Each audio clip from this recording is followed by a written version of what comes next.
Saturday morning, it's not cloudy, it's not sunny, but it's not raining, so which is very important for us. அழகா morning ரிலாக்ஸ்டாக ஒரு walk to market.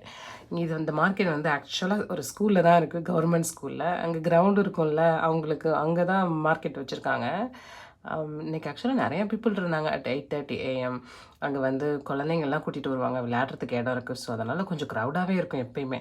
இந்த ஆப்பிளை பார்க்கும்போது அந்த wax தான் எனக்கு ஞாபகம் வருது. ஆனால் இதில் ஒரு இன்ட்ரெஸ்டிங்கான ஒரு விஷயம் இன்றைக்கி நான் இப்போதான் ஃபர்ஸ்ட் டைம் பார்த்தேன் இந்த மார்க்கெட்டில். அந்த பிளாக் கலர் கேரட்டு ஆக்சுவலாக கூகுளில் செக் பண்ணால் இது ஆக்சுவலாக இந்த மாதிரி இருக்குது. இதில் வந்து விட்டமின் ஏ, கே, அப்புறம் இன்னொரு விட்டமின் அதிகமாக இருக்குது. எஸ்பெஷலி ஆன்டி ஆக்சிடென்ட் ரொம்ப அதிகமாக இருக்குது. இந்த கேஷ்யூஸ் வந்து ரொம்ப சீப்பாக கிடச்சிச்சு ஆக்சுவலாக. ஸோ நம்ம குருமாலாம் வைக்கும்போது கேஷ்யூஸ், தேங்காய் கூட கேஷ்யூஸ் அரைச்சி ஊற்றினா சூப்பராக இருக்கும். ஆனால் கீரை தாங்க கிடைக்கவே இல்லை மார்க்கெட்டில். ஒரே ஒரு பாலக்கீரை, மற்றதெல்லாம் சைனீஸ் கீரை.